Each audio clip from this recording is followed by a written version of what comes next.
नमस्कार, न्यूज 18 राजस्थान पर आप सभी का स्वागत है। मैं हूं आपके साथ हेमंत कुमार। म्हारो राजस्थान में आज बात करेंगे संविदा कर्मियों की, जिन्हें राज्य सरकार ने बड़ी सौगात दी है। साथ ही हमारी नजर बैंक कर्मियों की हड़ताल पर भी रहेगी। वहीं बात होगी कहां पर ट्रिपल मर्डर से सनसनी मच गई है। तो आज 3 बड़ी खबरों के साथ साथ अन्य खबरों को भी विस्तार से बताएंगे। बने रहिए हमारे साथ।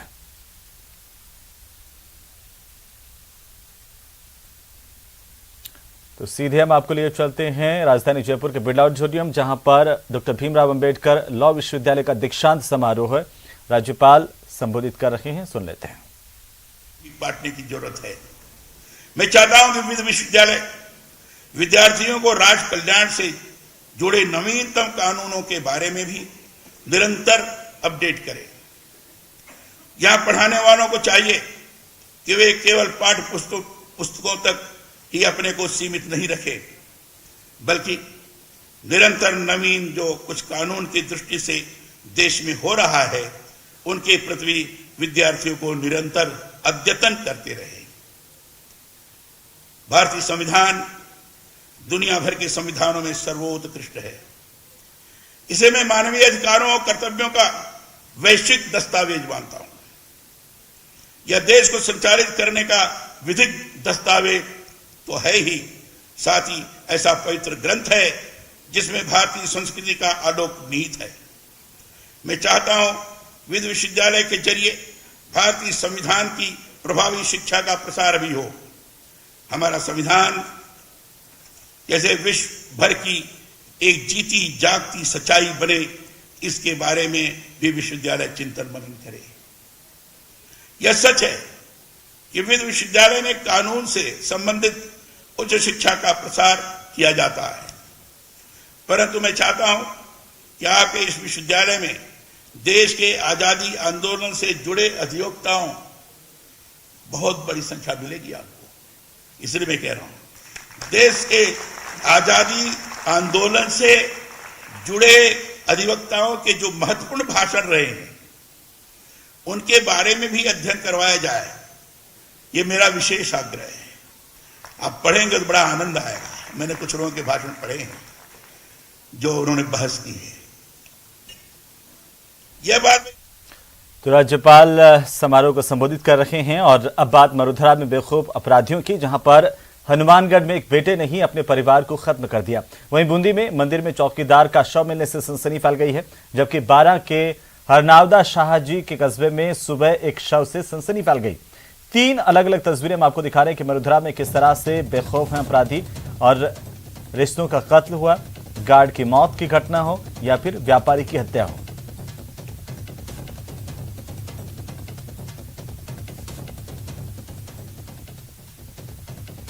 तो हनुमानगढ़ जिले से दिल दहला देने वाली घटना सामने आई है, जहां पर नोहर थाना इलाके के फेफाना गांव में एक नाबालिग ने अपने माता पिता की हत्या कर दी, जबकि अपने छोटे भाई को गंभीर रूप से घायल कर दिया।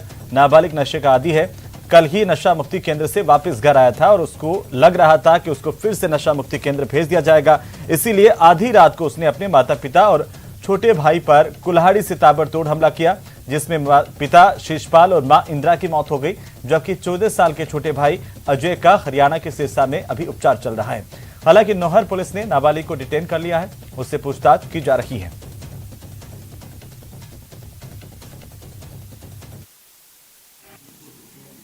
कि हमारे घर में कोई लड़ाई झगड़ा करके हमारे को मारपीट कर गई है, तो तत्काल लोगों की सहायता से गाड़ी में नौर के लिए राजकीय चिकित्सालय में भर्ती करवाया। तो मौके पर पहुंचा तो देखा तो शिषपाल पुत्र बिरबिल भादू व उसकी पत्नी इंदिरा दोनों मृत अवस्था में पड़े थे। तत्काल उच्च अधिकारियों को निवेदन किया, मौके पर बुलाया। श्रीमान शेख साहब रविंद्र जी मौके पर पहुंचे। मैं अपने जाब्ता के वह एडिन साहब भी मौके पर पहुंच गए। तो वहीं बूंदी जिले के तालेड़ा थाना इलाके के 3 धारा महादेव मंदिर में चौकीदार का शव मिलने से सनसनी फैल गई। मौके पर पहुंचे श्रद्धालुओं ने देखा कि चौकीदार छोटूलाल माली मृत पड़ा हुआ है और दानपेटी और गेट के ताले टूटे हुए हैं। ये मामला संदिग्ध देखकर पुलिस को सूचना दी गई। मौके पर पहुंचे तालेड़ा थाना प्रभारी ने मामले की जांच शुरू कर दी है। इस मामले को गंभीरता से लेते हुए एसपी जय यादव मौके पर पहुंचे और आक्रोशित लोगों को जल्द ही रिजल्ट देने का भरोसा दिया। पास में यहाँ पर एक चौकीदार का शव मिला हुआ है, जो कि संदिग्ध परिस्थितियों में जानकारी ली जाएगी कि इस तरह से इसकी मौत हुई है। और पास में मंदिर है, उसका भी ताला टूटा हुआ है और पहले उसे जांच की जाएगी। यहाँ क्या है कि कमेटी बनी हुई है और पुरातन स्थल है तीनदार महादेव का। यहाँ पर पहले भी चोरियाँ हो चुकी है 2 बार, और उस समय भी यहाँ पर महाराज और यहाँ पर रहते थे, उनके चोरों की लड़ाई उड़ाई भी हुई। उधर बारां के हरनावदा शाहजी कस्बे में आज सुबह एक शव से सनसनी फैल गई। बालाजी मंदिर के नजदीक मिले इस शव की पहचान हनुमान मिश्रा के तौर पर की गई है, जो कि व्यापारी था। परिजनों के अनुसार हनुमान बीती शाम को लापता था। रात को घर नहीं पहुंचने पर परिजन उसकी तलाश कर रहे थे। परिजनों को सुबह आज 5 बजे हनुमान का शव मिला। सूचना पर पहुंची पुलिस ने शव को पोस्टमार्टम के लिए भिजवा दिया है। परिजनों और कस्बे के लोग हत्या के आरोपियों की जल्द गिरफ्तारी की मांग कर रहे हैं। राजेंद्र मिश्रा ने एक लिखित रिपोर्ट दी कि मेरा भाई हनुमान मिश्रा रात्रि में वहाँ बाग में गया हुआ था, जो अज्ञात लोगों ने इसकी हत्या कर दी। डेड बॉडी को अभी सुरक्षा के लिए CSC की मोर्चे में रखवा दिया है। घटनास्थल को सीज कर रखा है। FSL team, dog squad team, BTS team आ रही है। उसके बाद ही इसका पोस्टमार्टम कराया गया, अनुसंधान किया जाएगा। उधर जालोर के धुमड़िया में 29 नवंबर की रात हुई पुजारी की हत्या के मामले को लेकर पुलिस ने 3 आरोपियों को गिरफ्तार किया है। पुलिस के मुताबिक आरोपियों ने चोरी की नीयत से पुजारी की हत्या की थी। चोरी करने के समय पुजारी नींद से जाग गया, जिससे घबराकर चोरों ने उस पर हमला बोल दिया और घायल पुजारी को छोड़ करके भाग गए थे।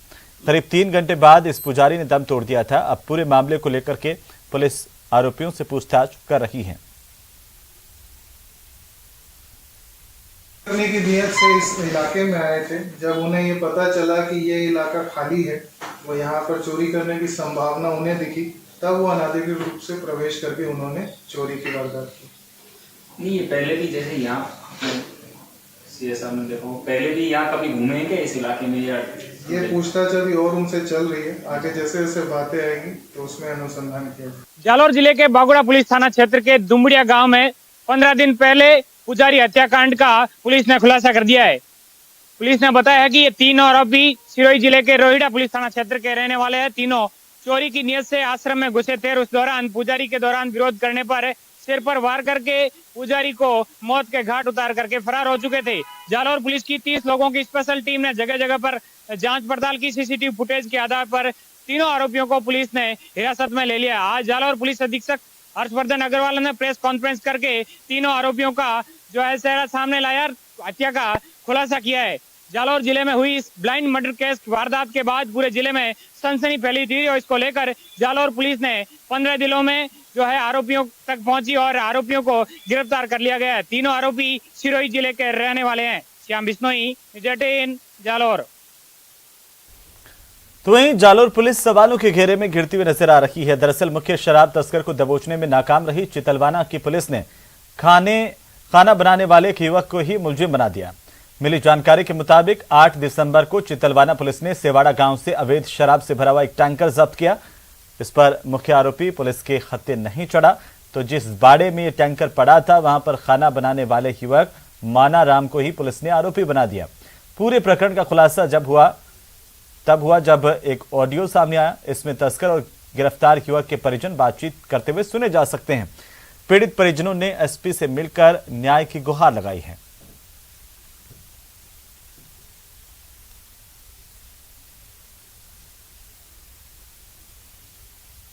કોની માડે પકડ લ્યો કરા કે તો તમે કેવું ઈ માર્યો ને બાવડા અમે તો માર્યો તો હે પણ અમે જમાન તો ઉઠી ને 2-4 દિન આવ કઈકો જમાન કોણ જી કામ ડેરો તો ઘણો એક માં તો હોઈ કોઈ ડેરો માં તો પાણી ને લીવડો ભાઈ ગેટ ના માથે હા વાસ ના ની છે કે હા હા ठीक है नहीं હા कोई टेंशन नहीं है। कल जो अमल दे रहे हो तो ये तो लियो मैंने घनी कोशिश की। मैं तो ई खातर तो रुपया 10 लाख धनिया में ई आदमी कार्ड दे एक दूसरा नाम नहीं आनो चाहिए। ठीक है ई खातर हां बणदे मान्या को नहीं वो इसकी आई करे हां बाकी मैं मंत्रियों ही फोन करायो होई कियो हां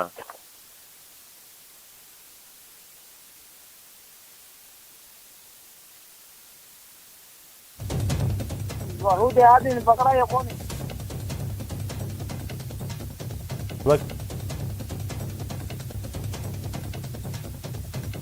हुई थी उस टाइम में, उसने बोला उसको खाली जांच के लिए पुलिस से बुलाया है, ठीक है, और 2 घंटे में छोड़ देंगे। तो हमने ठीक है, उस दिन तो हमने कुछ कार्रवाई की भी नहीं। फिर 2-3 दिन के बाद में हम थाने पे गए तो बोला भाई केस हो गया है। तो फिर हमने तस्कर से बात की, तस्कर बोला हम आपको पैसा दे देंगे, जो भी रहेगा वो खर्चा पाने का और जमानत का खर्चा हम पूरा उठाएंगे, और जो भी रहेगा मैं बोला भाई उसको कुछ दोष ही नहीं, तो आप जमानत और पैसा क्यों ले रहे हो।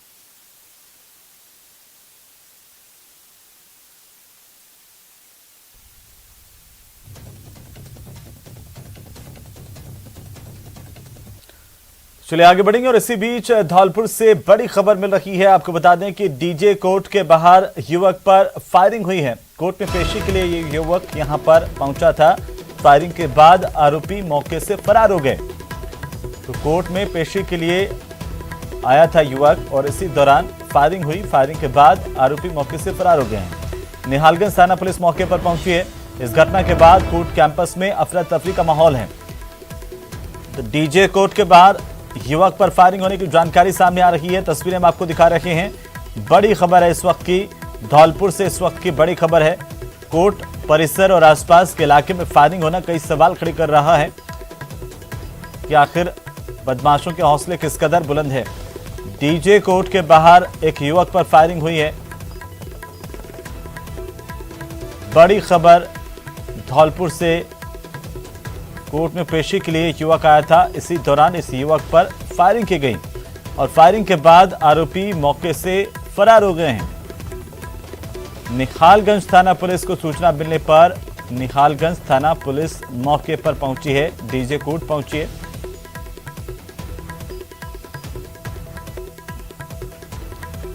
धौलपुर से बड़ी खबर है। डिस्ट्रिक्ट कोर्ट में फायरिंग होने की खबर मिल रही है। जिला सेशन कोर्ट, यहां पर इस कोर्ट के बाहर एक युवक पर फायरिंग हुई है। फायरिंग करके आरोपी मौके से फरार हो गए। पुलिस को जानकारी मिलने के बाद पुलिस यहां पर पहुंची है। अब पूरे मामले को लेकर के जांच की जा रही है। घटनास्थल का मौका मुआयना किया है पुलिस की तरफ से। निहालगंज थाना पुलिस मौके पर है। डिस्ट्रिक्ट कोर्ट के बाहर युवक पर फायरिंग होने की जानकारी सामने आ रही है।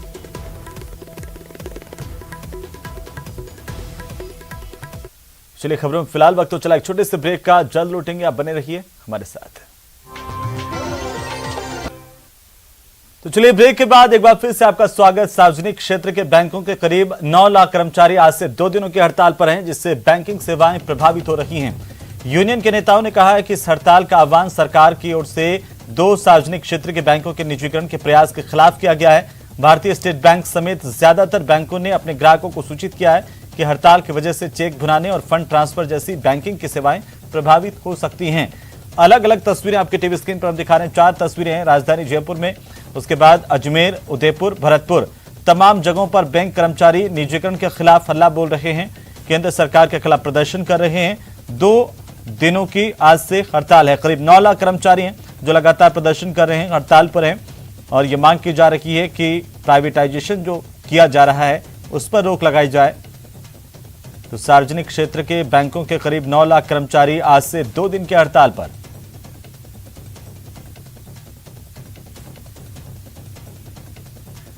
तो खबर बैंक हड़ताल की, जहां पर निजीकरण के विरोध में आज से बैंक कर्मी 2 दिन की हड़ताल पर चले गए हैं। हड़ताल के चलते पूरे देश में 12 सार्वजनिक बैंकों की 1 लाख से ज्यादा शाखाओं के ताले नहीं खुले हैं। वहीं 10 लाख कर्मचारी हड़ताल पर हैं। प्रदेश में भी इन बैंकों की 4000 शाखाओं के 25,000 से ज्यादा कर्मचारी हड़ताल पर हैं। राजधानी जयपुर में बैंकों पर लटके ताले और प्रदर्शन कर रहे बैंक कर्मियों से बातचीत की है हमारे संवाददाता सचिन कुमार ने। के विरोध में आज देश भर में बैंक कर्मचारी हड़ताल पे है, जिसके चलते पूरे देश में बैंकों की 1 लाख से ज्यादा शाखाएं पूरी तरह से बंद है। वहीं अगर प्रदेश की बात करेंगे तो प्रदेश में 4000 से ज्यादा शाखाओं पे ताले लगे हुए हैं। आज सुबह उनके ताले नहीं खुले और 25,000 से ज़्यादा कर्मचारी जो हैं वो इस हड़ताल में शामिल हैं। इस समय आप जो तस्वीरें देख रहे हैं ये जयपुर के अम्बेडकर सर्किल पर SBI शाखा जो है उसका सामने का नजारा है, जिसके अंदर बैंक कर्मी बड़ी संख्या में शामिल है। इन बैंक कर्मियों में महिलाएं भी शामिल हैं और बैंक के बड़े अधिकारी भी शामिल हैं। बेसिकली जो सरकार का जो अड़ियल रवैया है बैंकों को निजीकरण करने का, जब हमारा राष्ट्रीयकरण हुआ था तो उसका कारण यही था कि बैंक एक नीचे समाज तक पहुंच सके, घर घर पहुंच सके, उनको सेवाएं दे सके। लेकिन अब ये सरकार फिर आमादा हो गई है कि हम इन बैंकों का प्राइवेटाइजेशन करें। तो हमारी यही डिमांड है कि हम प्राइवेटाइजेशन का अपोज करें, जो रेट्रोग्रेड बैंकिंग रिफॉर्म्स है उनका अपोज करें, और बैंकिंग लॉ अमेंडमेंट जो बिल आ रहा है जिसमें सरकार अपना शेयर कम करना चाहती है उसका हम इमीडिएटली विरोध कर रहे हैं। नहीं, हड़ताल में सारे अधिकारी, कर्मचारी, अंशकालिक कर्मचारी सभी हड़ताल में शामिल हैं। और हड़ताल करने की एक बहुत बड़ी वजह है कि यदि ये हड़ताल नहीं की जाती है तो सरकार निर्बाध रूप से सारे सार्वजनिक क्षेत्र के बैंकों को बेचने में लगी है। और अगर सार्वजनिक क्षेत्र के बैंक बेच दिए गए तो देश के आम आदमी की जमा पूंजी जो बैंकों में जमा है उसका कोई सुरक्षा रहनी नहीं है। एक छोटा सा आंकड़ा मैं आपको बताता हूं कि सिर्फ 13 कंपनियों में हिंदुस्तान में 4.5 लाख करोड़ रुपए NPA हुआ, जिसमें से 1,61,000 करोड़ रुपए के हेयर कट से 2.5 लाख करोड़ रुपए से ज्यादा को राइट ऑफ कर दिया गया। देखिए, भारत सरकार के खिलाफ हम आंदोलनरत है और ये 2 दिन की हड़ताल भी अगर नहीं मानेगी सरकार तो हमारा यूनाइटेड फोरम के घटक सारे इकट्ठे होके, और ये भारत सरकार हमको मजबूर करेगी कि हम अनिश्चितकालीन हड़ताल पे भी जा सकते हैं। अगर भारत सरकार को अगर नहीं मानना है तो हम अनिश्चितकालीन हड़ताल करके भी हम अपना हक जताते रहेंगे। कैमरा पर्सन बलबीर सिंह के साथ सुशील कुमार, न्यूज़ 18 जयपुर।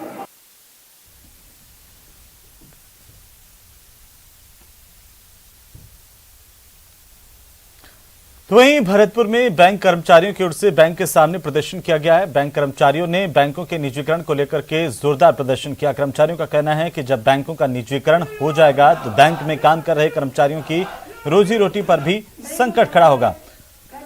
तो वहीं कर्मचारियों ने कविताओं के माध्यम से केंद्र सरकार पर जमकर निशाना साधा और बैंकों के निजीकरण का विरोध किया है।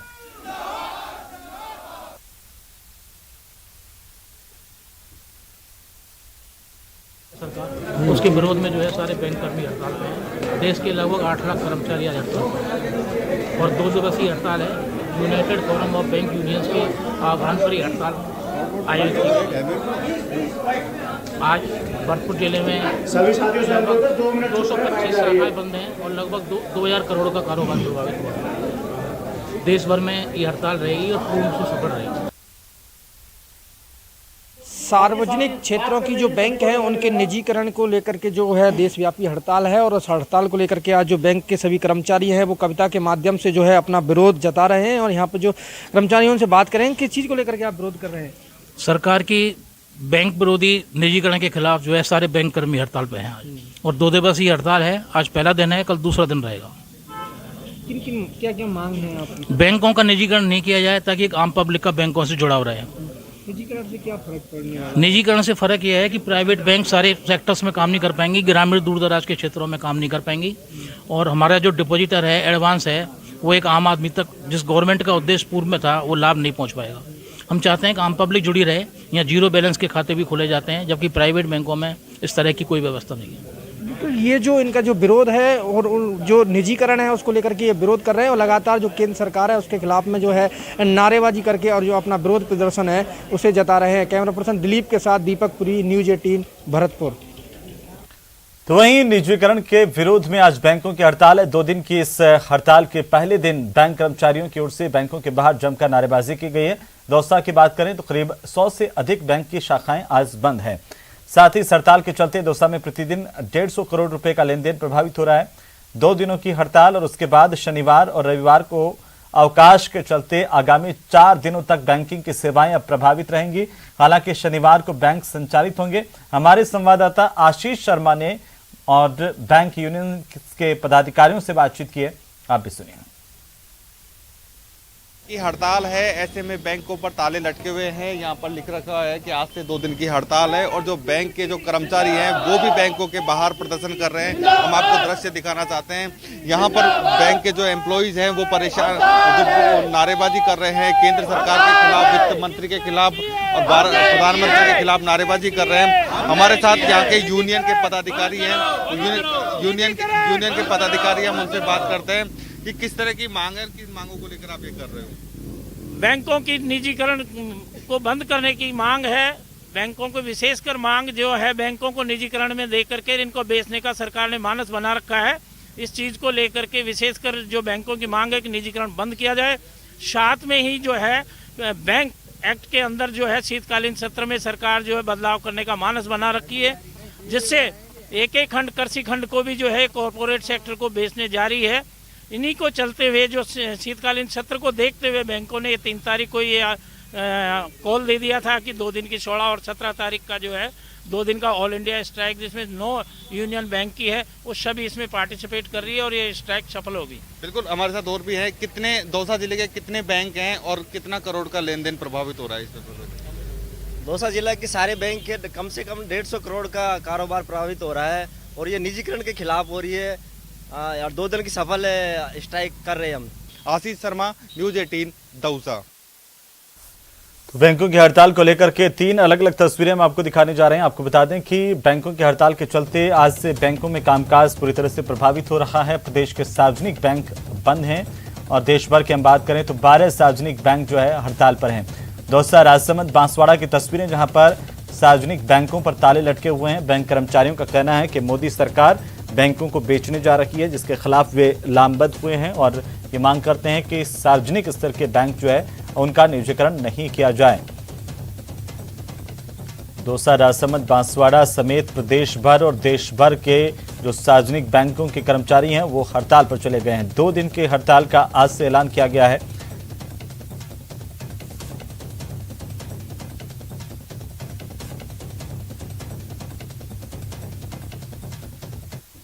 वहीं जयपुर से बड़ी खबर मिल रही है। रीट के पद बढ़ाने की मांग को लेकर के बड़ी जानकारी। आपको बता दें कि मांगों को लेकर शहीद स्मारक पर चल रहा धरना। रीट के 50,000 पद करने की मांग की गई है। धरने पर बैठे 2 अभ्यर्थियों की अचानक से तबीयत बिगड़ गई, दोनों को अस्पताल में भर्ती करवाया गया है। ये बड़ी जानकारी है इस वक्त की बड़ी खबर हम आपको बता दें। रीट के पद बढ़ाने की मांग को लेकर के बेरोजगार लगातार धरने पर बैठे हुए हैं राजधानी जयपुर में और इसी दौरान 2 अभ्यर्थियों की तबीयत बिगड़ी है। शहीद स्मारक पर ये बेरोजगार धरना दे रहे हैं। 2 अभ्यर्थियों की तबीयत बिगड़ने की खबर मिल रही है और दोनों को एम्बुलेंस से अस्पताल ले जाया गया है, जहां पर उनका इलाज शुरू किया गया है।